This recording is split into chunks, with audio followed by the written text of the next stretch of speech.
আমাৰ মহান ত্ৰাণকৰ্তা প্ৰভু যীশুখ্ৰীষ্টৰ নামত নমস্কাৰ প্ৰিয় শ্ৰোতা। আজিৰ শাস্ত্ৰ পাঠ ইফিচিয়া 5 নম্বৰ অধ্যায়ৰ 16 নম্বৰ পদ।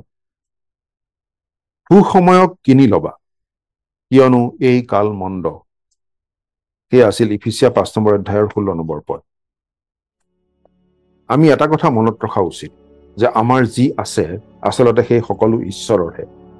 সেই সকলো ঈশ্বৰেহে আমাক দিছে আৰু সেই সকলোবোৰ আমি ঈশ্বৰৰ ইচ্ছা অনুসাৰে আৰু ঈশ্বৰৰ গৌৰৱৰ বাবে ব্যৱহাৰ কৰাটো ঈশ্বৰে বিচাৰে।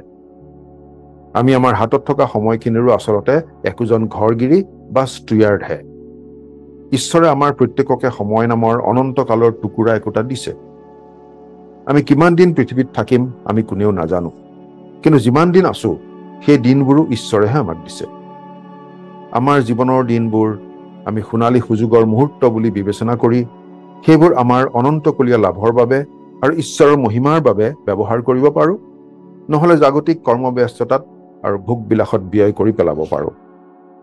যদিহে আমি আমাৰ জীৱনৰ সময়বোৰ বুদ্ধিমান ৰূপে ব্যৱহাৰ কৰো, তেন্তে সেইবোৰ ঈশ্বৰৰ সৰ্বশক্তিমান হাতেৰে অনন্তকালৰ কাপোৰত বোৱা হয়। হেনৰি থৰোৱে সকীয়াই দিছিল, অনন্তকালক আঘাত নিদিয়াকৈ সময়ক হত্যা কৰিব নোৱাৰি। কাৰ্লাইলে কৈছিল, যিজনৰ অনন্তকলীয়া দৃষ্টি নাই তেওঁৰ সময়ত কোনো ধৰণ নাই। এই বিখ্যাত উক্তি আমি প্ৰায়ে শুনিবলৈ পাওঁ।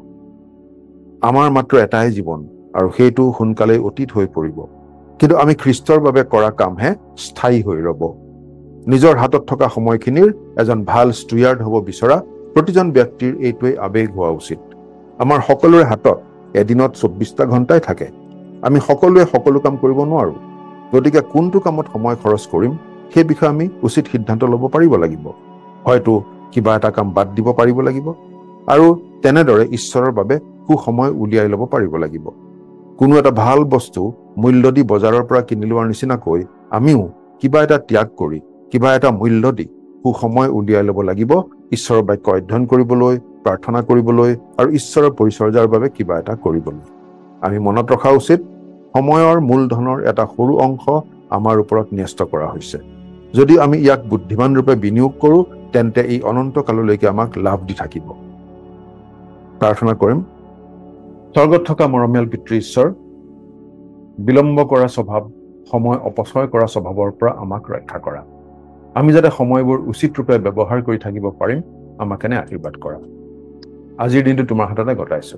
ত্ৰাণকৰ্তা প্ৰভু যীশুৰ নামত, আমেন।